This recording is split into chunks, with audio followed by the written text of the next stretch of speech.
Help you folks? Name's Randolph. I'm the manager. We're looking for Rose. Works as a waitress down at the diner? Rose, sure. Nice girl. Who wants to know? I'm Alan Wake. The writer, huh? I heard on the radio you were visiting. Well, I'll show you her trailer. That Rose, she's a nice girl. Always pays her rent on time. As I was saying, Al, I found all sorts of weird stuff from the local newspaper's archives. This place is crazy. Disappearances, mysterious deaths, urban legends come true, and, get this, most of this stuff takes place around Cauldron Lake.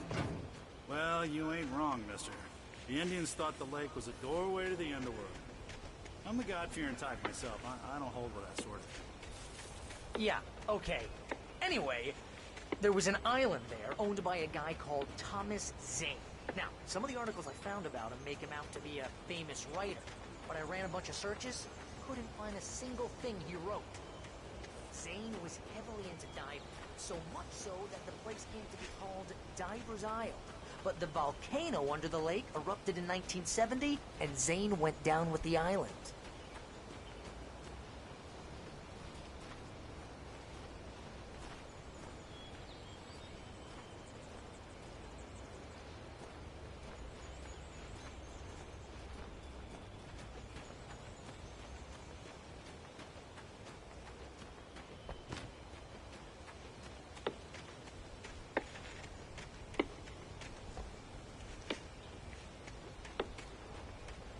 Come on, mister. I'll take you to Rose's trailer.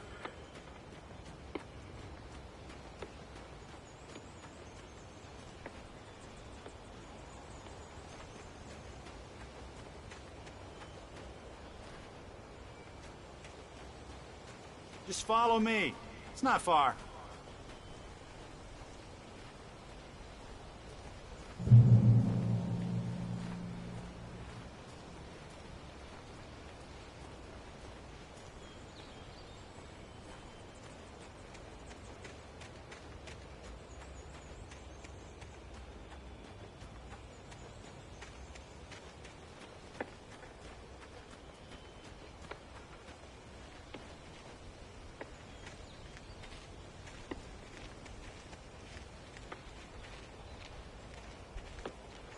Yeah, how about that? It was there in the morning, as if it had fallen from the sky. But it would take a tornado to lift something like that. We're damn lucky it didn't crush any of the trailers.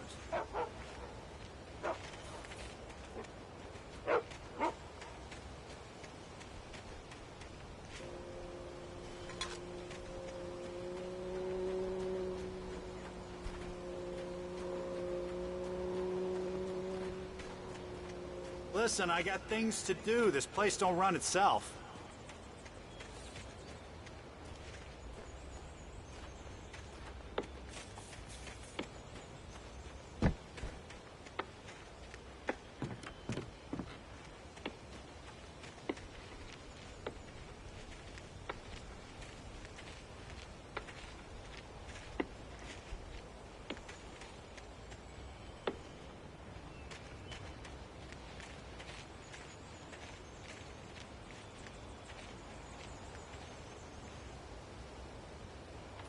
Gets better. A local girl, Barbara Jagger, drowned in Cauldron Lake just a week earlier. They were lovers. Sure, Jagger's a local spook story. The Scratching Hag. Comes for you in the dark. Childish stuff like that. Anyway, Al, I'm just getting to the best part. All of the articles about this stuff were written by Cynthia Weaver. I asked around, and she's that crazy bag lady you met. Yeah, anyway, she knew both Jagger and Zane before they both died, and she had some kind of a breakdown.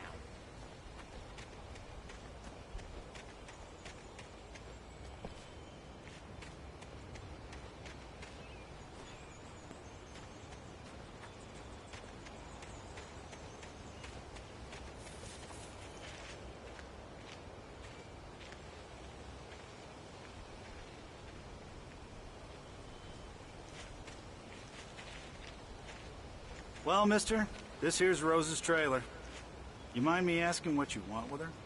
We're just here to talk to her, pal.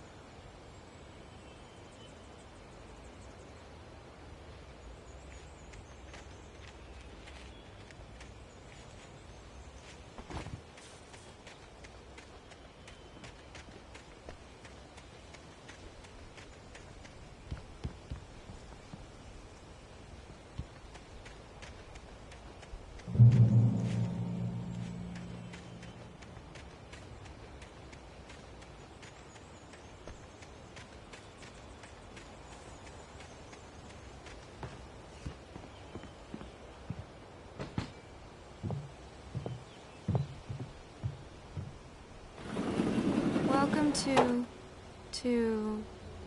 Oh dear, Mr. Wake. I'm so glad you're here. Rose, you have my manuscript? Oh.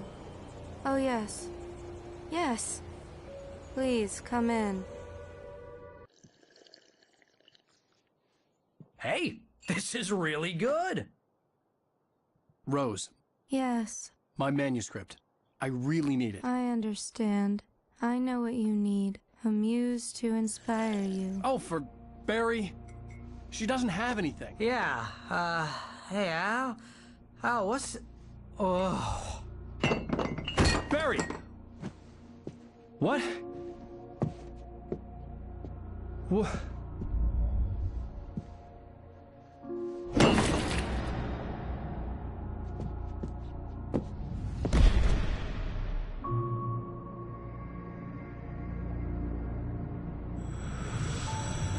It's coming for you, hiding in my barber's skin. I'm too weak to stop it. You must turn the lights on. I promised I'd come visit you and your lovely wife. You must finish what you started. I insist. You must turn the lights on. Turn the light on. Back to work, boy.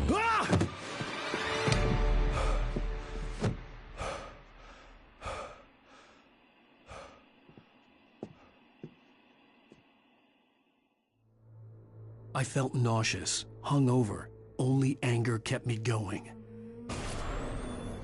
I can't tell reality from dream anymore, but it seems I have an imaginary editor to help me. She's an old woman in a funeral dress. I call her Barbara Jagger.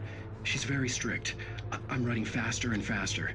My manuscript is being heavily revised. The edits are getting very aggressive, and each day there's less of me and more of her. I hate it, but I know she's right. She promises me I can save Alice this way.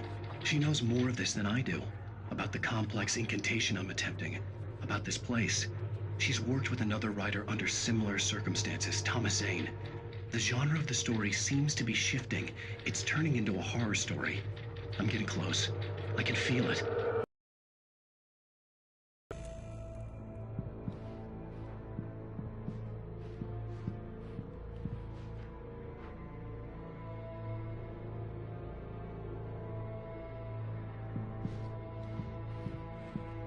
Rose took a day from me. I had less than 12 hours left to meet the kidnapper. All I could do was get Barry into the car, work something out once I got on the road. Welcome to the Oh Dear Diner. What can I get you today? Coffee? I couldn't work up much hate for Rose. Something had used her to get to me and left its mark. First refill is free. Milk and sugar on the counter there. To hear today's specials? Thank you. A nice day. Come back soon. Barry was out of it. He was way too heavy to carry. You're right. I deserve more money. I'm so handsome.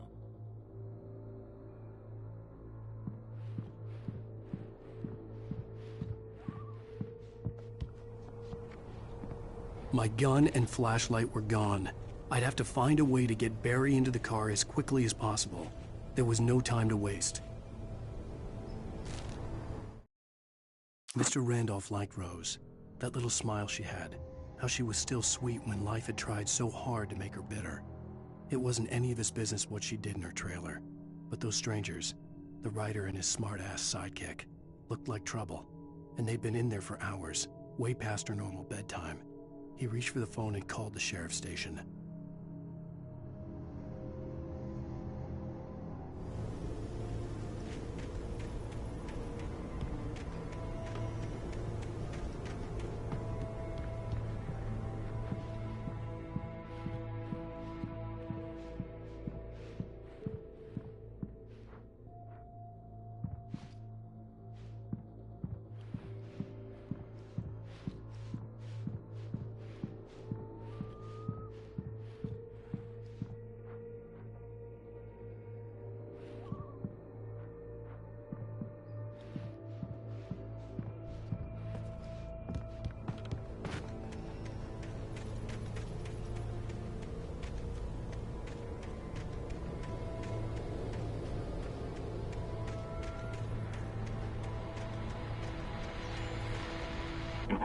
I just stepped outside to catch a breath of fresh air. Let me tell you, the weather's getting heavy.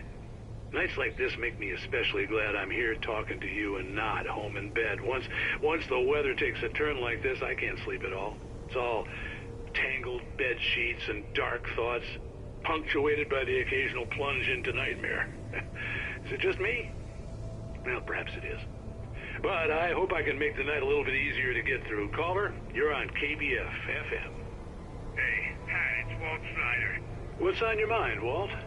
Well, I ain't the way you are, but, well, I can't sleep either, you know? I just been staring out the window here, trying to make sense of it all, but, I ain't been drinking either, you know, I just... Well, you sound like a man with a problem, Walt. I had argument with Danny, and, then I got in trouble with the law, and, I'm just, well... I heard something like that, Walt. Yeah, well, Danny's my best friend, and, they let me out on bail today, and now I'm just alone here at the window, waiting, man, and there's something in the air tonight, man. I was just outside looking up at the sky above our broadcast tower thinking the same thing. What are you waiting for, Walt? I don't know. Something's gonna happen. I think I better go. Walt, maybe... No, thanks, Pat. Well, good luck to you, Walt. Hang in there. Let's take a little break, folks. This weather's really something else, huh? How can I be sure you will walk away?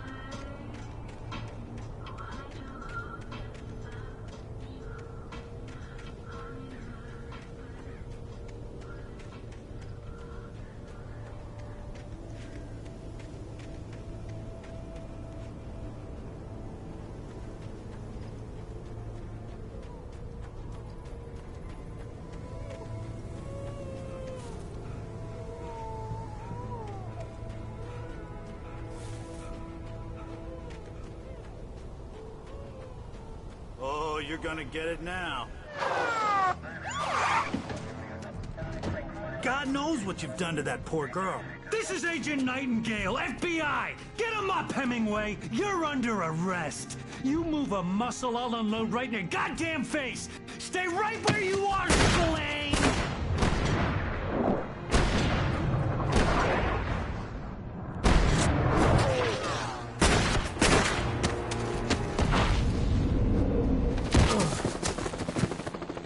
What are? I'm standing right here, you goddamn maniac!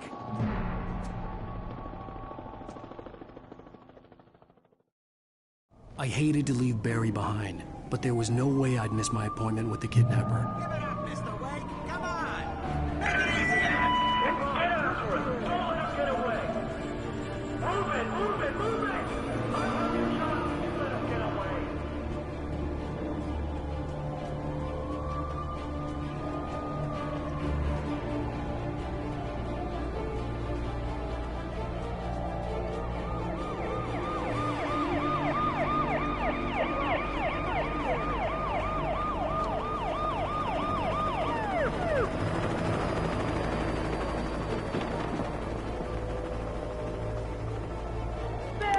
We have the suspect in sight!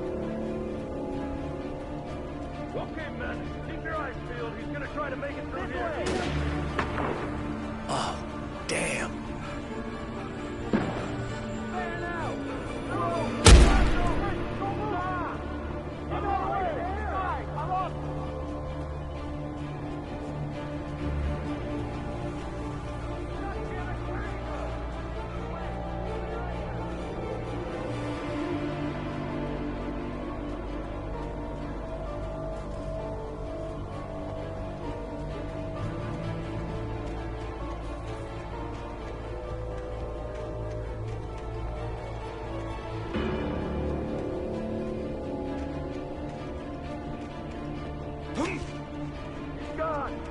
guys. We need to head him off.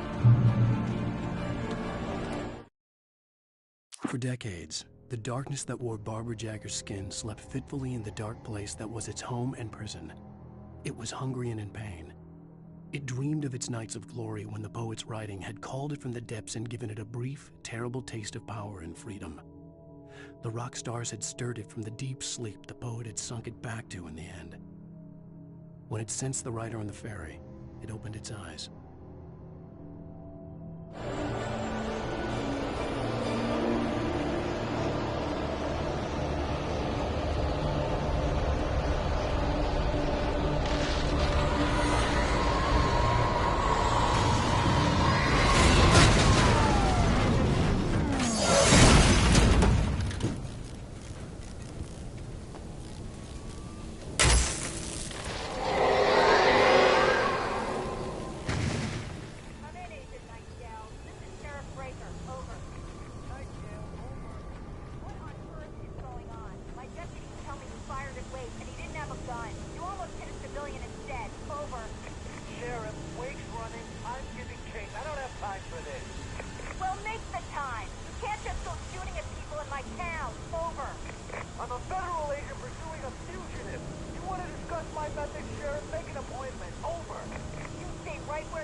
Rose didn't know how the strange old lady got in her trailer, and she looked wrong somehow.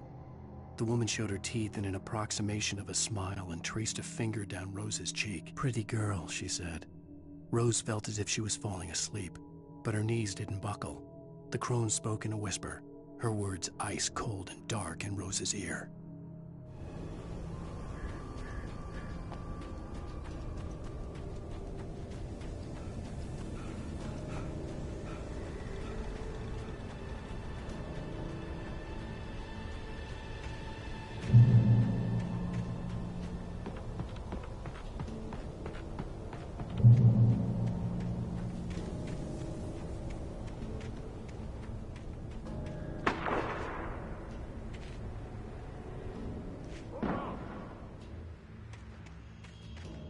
Search the area.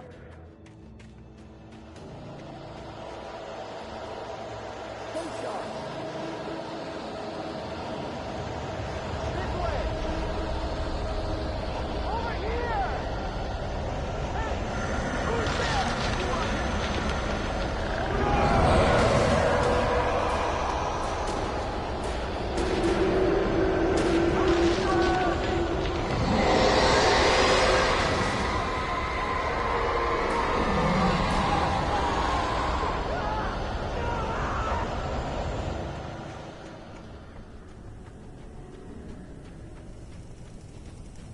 This horror was everywhere I went, circling me. The cops didn't stand a chance. They were after a writer, not a monster.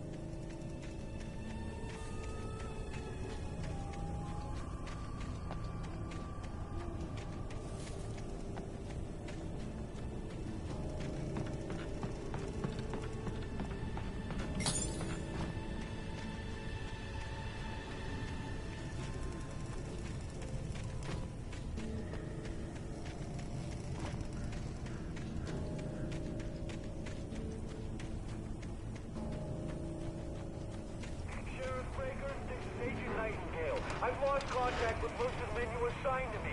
It's Wake's doing. Wait, are you seriously telling me that geek writer just took out my deputies? Are you kidding? I mean, have you seen this guy? He wears a tweed jacket. Over. He's the guy we're chasing. If it's not him, who then? Bigfoot? Over. I don't know yet, but I'm not in the habit of jumping to conclusions. That tends to come back and bite you in the ass. Out.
got both Wheeler and Rose in custody.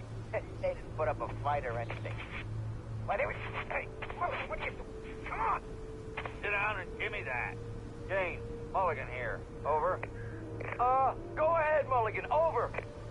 We got Wheeler and Rose here. Wheeler's drunk or hopped up on something. Speaking of which, that Fed had a pretty distinctive whiff of Otis Scotch about him, you know what I mean. Over. I don't have anything on that, Deputy Mulligan. Over. Well, whatever. Anyway, Rose is just being plain weird here. You better get Doc in to take a look at both. Over. Gotcha. You better get them here quickly. The, Fed's gonna want to interview Wheeler. Over. Oh, yeah, I bet he does. Looks like they have a lot in common. Mulligan out.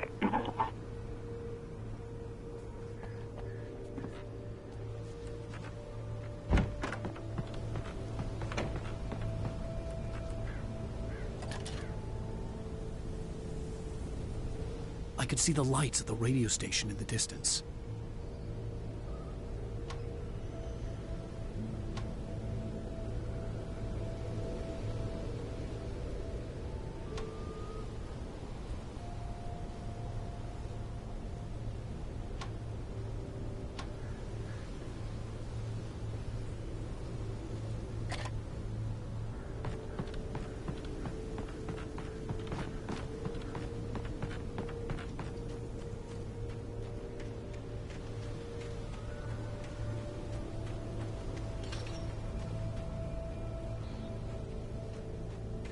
I imagined that the broadcast tower in the distance was part of the local radio station.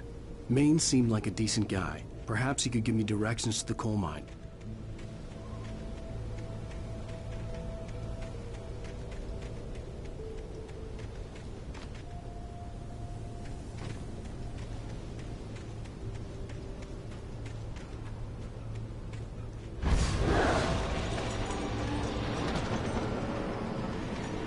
Unnatural shadows clung to the gate. The darkness that was after me was trying to stop me. I wouldn't get through without a light.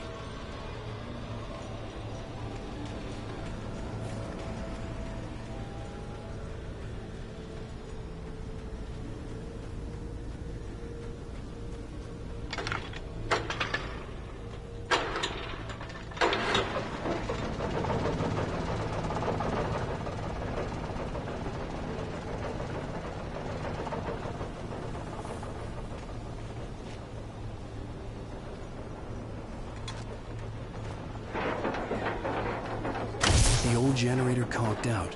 I'd have to see if I could fix it and try again.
It took me a moment to recognize the flashbang grenades.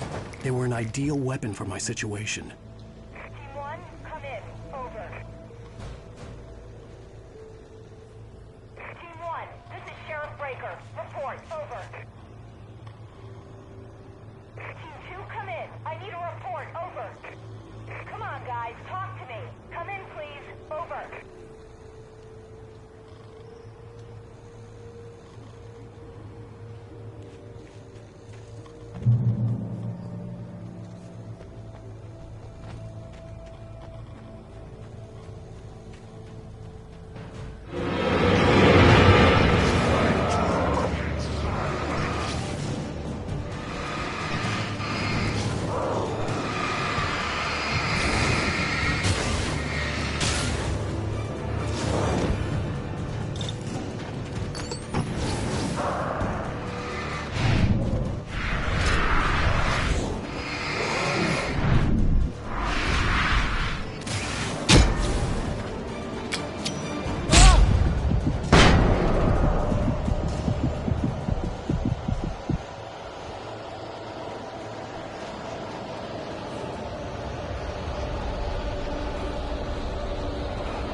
Call.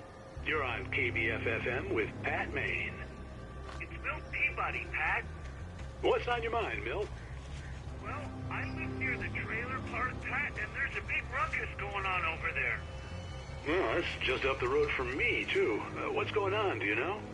I don't know, but there's a bunch of police cars there, lots of sirens, a helicopter buzzing around, and I think I heard some gunshots.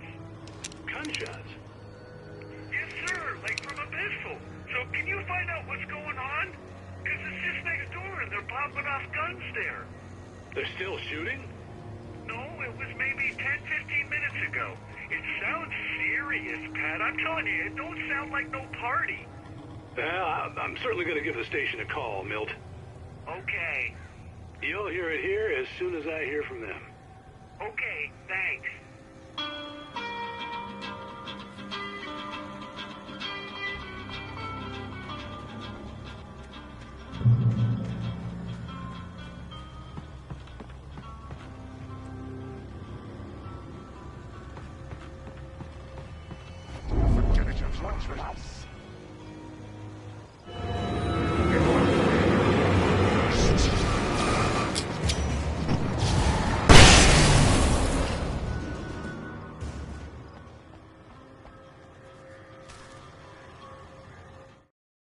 Touched by the dark presence, Rose was lost in a dreamland where everything was drawn in black and gray crayons.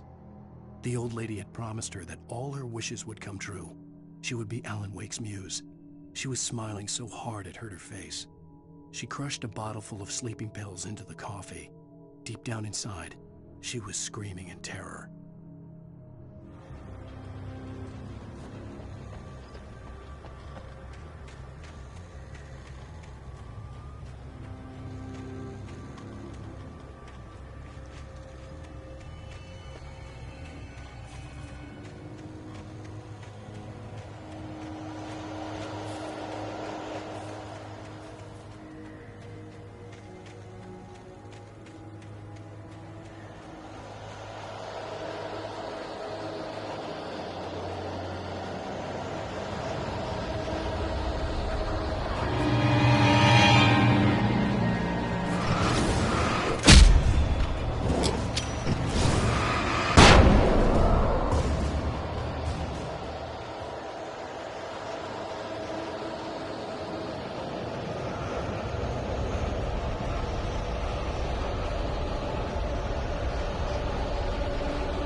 I hope Maine could lend me a car to get to the coal mine. Oh, hello, Lorna. What do you have for us? Well, I just don't see why the cops bother with the trailer park. What do you mean? It's a trailer park. Of course you're going to have trouble in a place like that. I mean, what do you expect? The sheriff should be helping us normal citizens instead of wasting resources on those people. Well... You'll have to try to sort themselves out. I'm sorry, but my granddaddy settled in Bright Falls in 1911. Well, thank you very much for that compassionate viewpoint, Lorna. How can I be sure?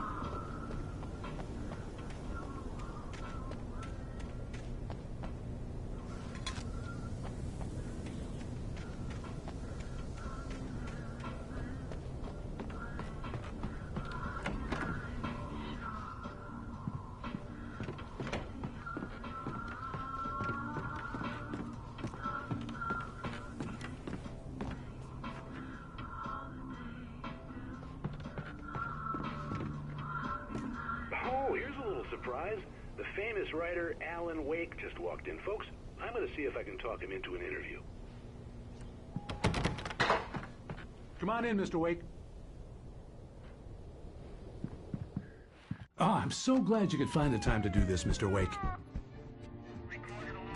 Nowhere to run now, Dan Brown. You back away from me. Don't hurt her. Whoa, everyone calm down. Put the gun down. We're all friends here, right? Cool your jets, Nightingale. We got him. Judas Priest! What the hell's the matter with you? There's a civilian in there.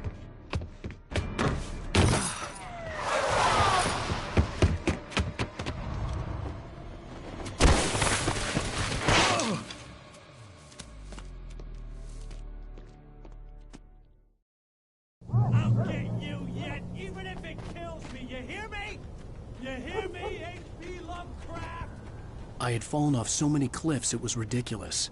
That's what you get for naming a book The Sudden Stop. It was probably good I hadn't had the chance to tell Maine where I was going. I'd have to lose the cops and find my own way to the mine. Nightingale stared through the broken studio window into the dark woods. He turned around, started to walk out, but Maine grabbed his arm. "Young man, you almost shot me. You don't shoot off rounds at people like that. What's the matter with you?" Nightingale shook his arm free, marched out. His cheeks burned with rage and humiliation.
There was no sensible reason for the power company work lights to be here.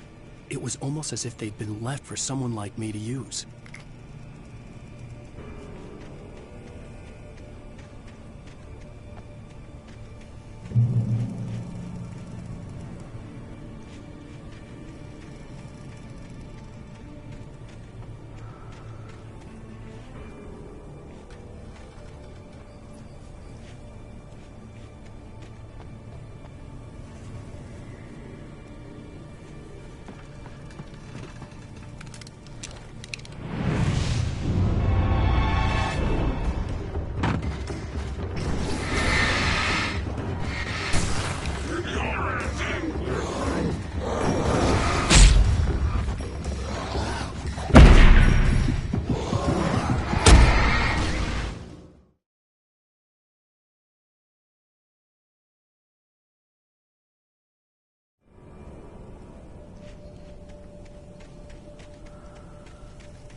The bulldozer's engine roared to life. Mud and rocks flew as it fought for traction. It crashed through the concrete wall and landed heavily in the yard. If it were an animal, it would have shaken its head after the impact, fixed its eyes on me, and charged. Of course, it had no head, nor eyes. Shadows crawled on its form, twisting it into a monster. Then, it came for me.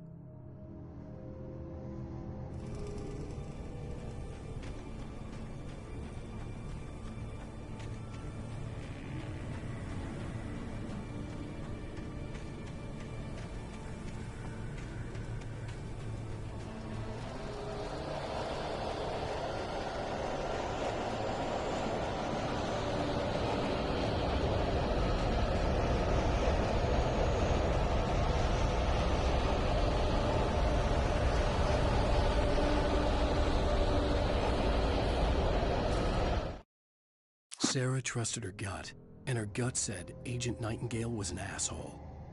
He felt wrong, and it wasn't just the smell of stale booze. It was in the way he flashed his badge, pulled rank, the look in his eyes when he wanted answers. Where was Alan Wake? What was this about an accident? Where was his wife? And most importantly, why did she let Wake go? He wouldn't answer her questions. Federal business was all he'd say.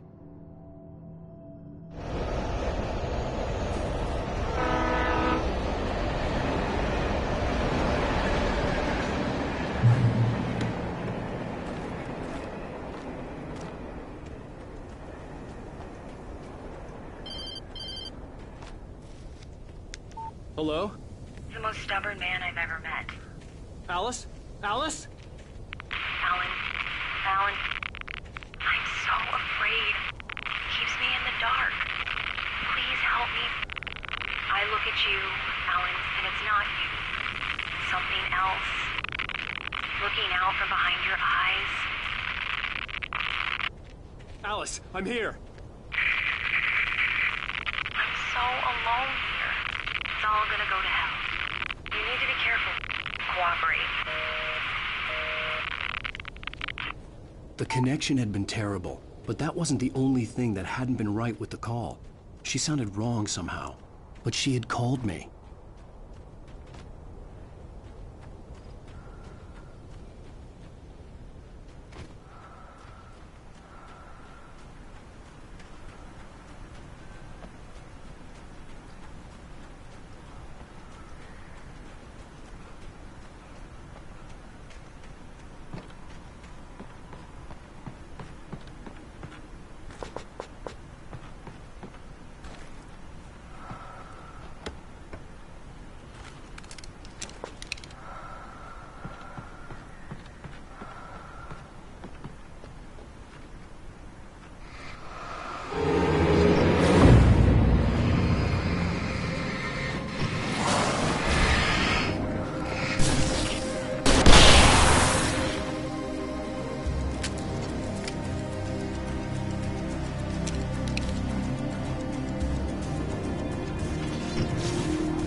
The pipe wrenched itself loose from the bridge's steel framework.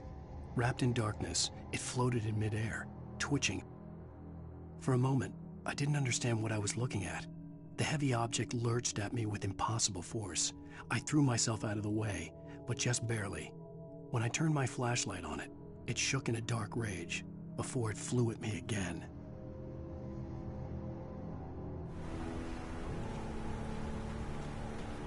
I could see a railway bridge up ahead, and a warehouse of some sort on the opposite shore.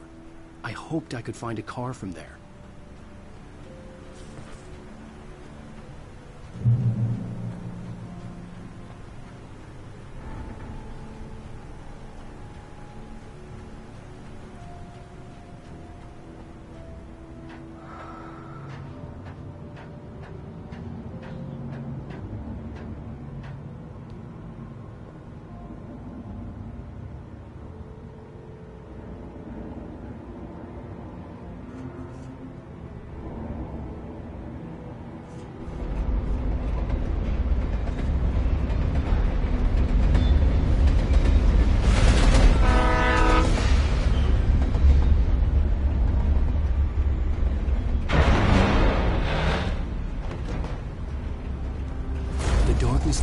pursuing me was growing stronger, and it was taking over everything in its path.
The darkness that was pursuing me was growing stronger, and it was taking over everything in its path.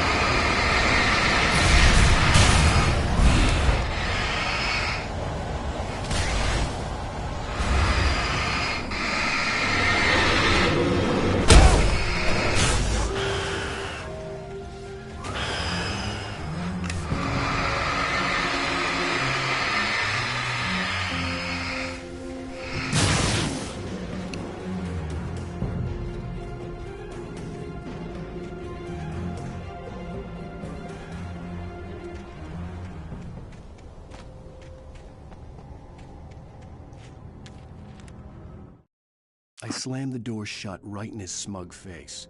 He pleaded for me to open the door. True to form, the asshole actually thought I would obey.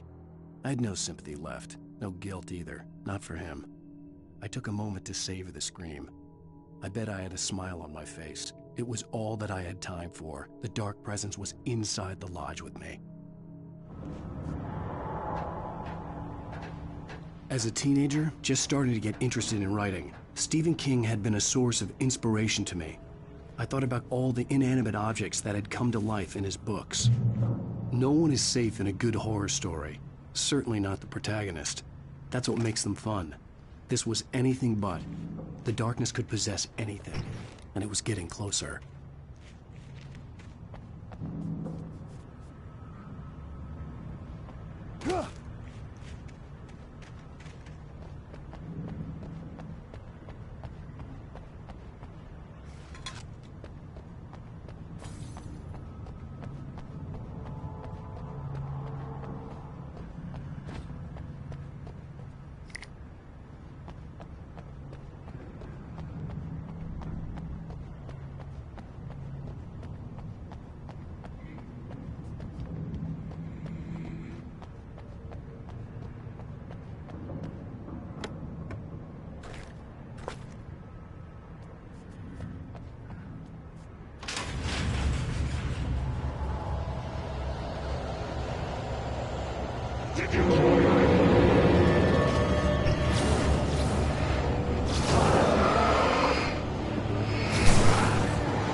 take the facts of our existence for granted, unaware that they are merely a thin veneer of desperate self-delusion, covering a vast cosmos of madness and horror.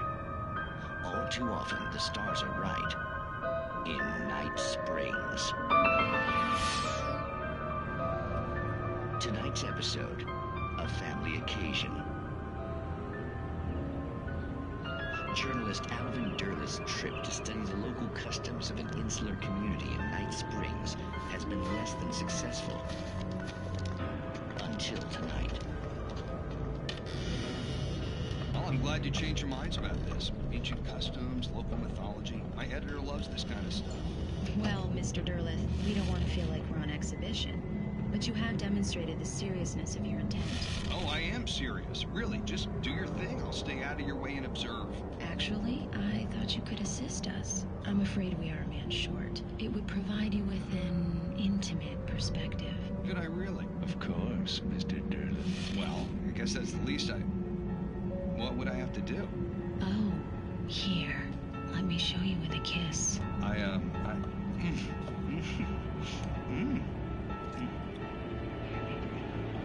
What did you have?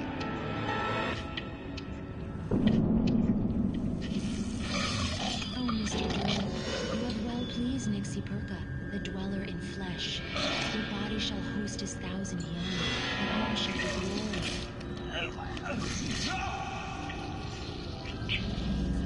Shh, darling, be calm. Shh. Alvin Derlis learned a harsh lesson. If you go looking for mythology, it may come looking for you. And such quests always bear fruit.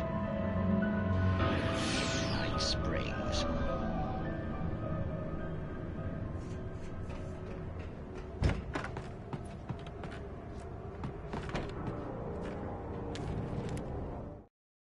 The darkness surged towards me, sucking everything loose from the ground into its depths, tugging at my clothes.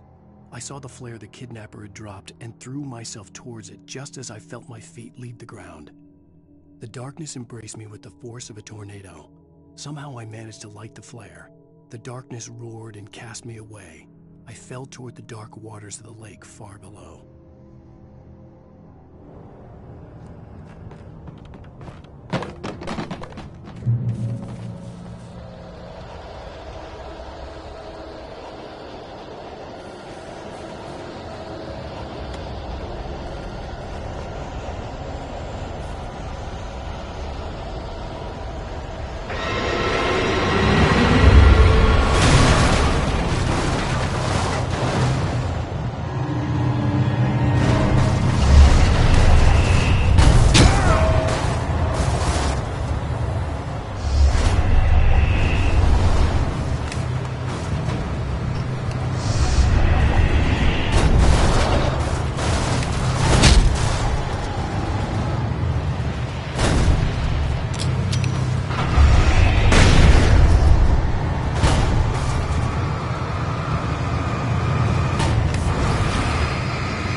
I had never been this glad to see the sunrise.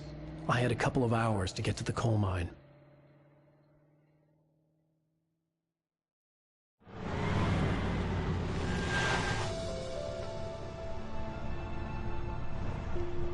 The coal mine wasn't far now.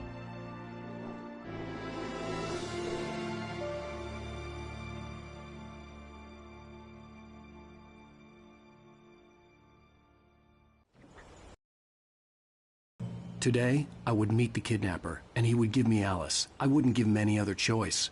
A drowning man will clutch at a straw.